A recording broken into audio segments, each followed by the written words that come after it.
Hello mga kabaho. Anong baho man? Bakit baho? Kasi ang rubber kasi ay mabaho. Kaya ngayon ituturo ko sa inyo kung paano patitigasin ang katas ng rubber. Katas ng rubber tree. Ayan. Unang una, ito yung gagamitin. Baka sa tingin nyo tubig lang to, hindi to tubig may tubig ito kaso may halong acid. Kaya let's go. Simple lang gagawin. Yan, ang tawag niyan ay katas ng rubber. At lalagyan mo lang ng ganito, ganyan. Acid. Yan, paikot-ikot lang. Pero kailangan kontrolado. Kasi pag sumobra sa paglagay ng acid, hindi natutuyo. Kaya pag umulan, lusaw. Yan, halo-haloin lang, imikos-mikos. Yan, yung may mga medyo basa-basa pa, lagyan ng acid para sure na walang malulusaw. Punta na naman tayo dito sa kabila. Yan, nagtapping ako kanina. Medyo basa pa. Kaya yan. Hindi umabot yung iba sa spout. Ito ay yero yan. Na ginagawang parang daluyan ng katas. Ang tawag niyan sa amin ay spout. Ayan. Yan.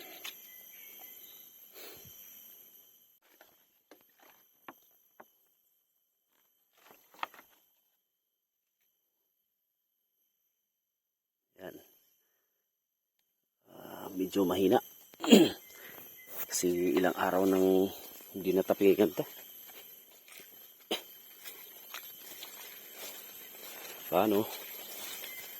Hindi pwedeng araw-arawin pagtapping kasi nga, yan.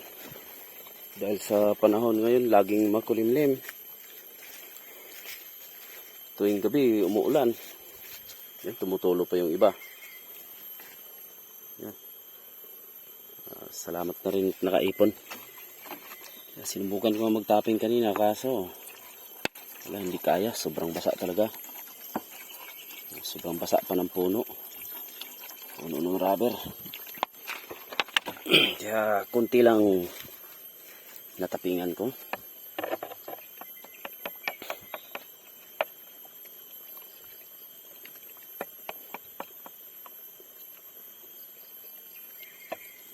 Ayan.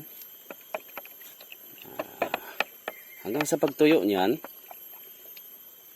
ganito na siya. Yan, ganyan na. Pagkatapos, ikukulik yan. Tapos dadalhin doon sa planta, gigilingin, at kung ano pa mang proseso ang gagawin dyan, hanggang sa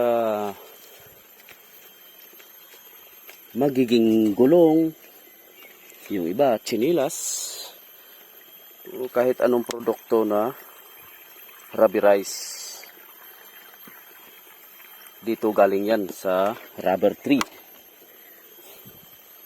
Simpleng trabaho lang to pero marangal. Medyo nga lang, ang kita medyo may kahinaan kasi mura lang ang bilihan.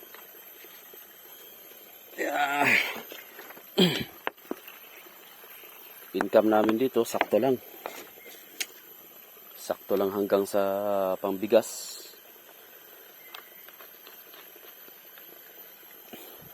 Makapag-down sa utang.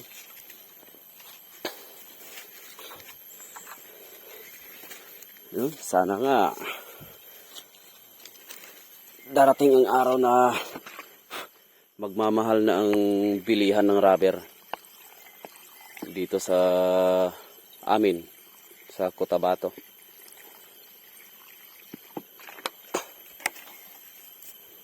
Kasi every 15 days magdi-deliver kami. Wala.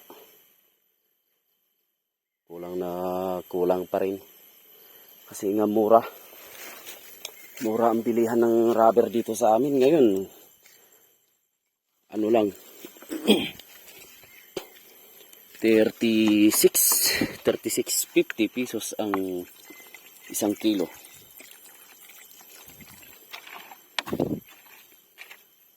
Lalo ngayon, umuulan pa. Mahirap talaga makapag-ipon.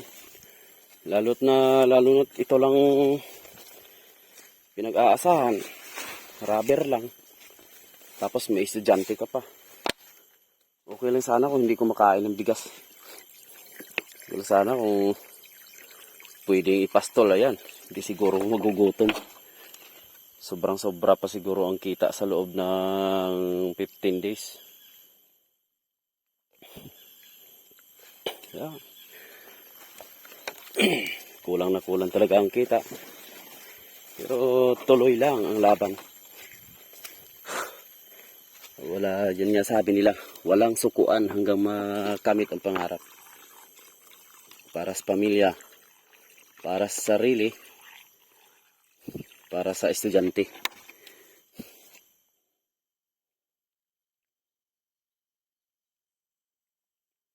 Ayan. Hanggang sa pag ganyan na ang forma, yung medyo bumubula na, ibig sabihin yan, sakto ang pagka lagay ng acid. Matigas. Kaya yan, matigas, mabigat yan.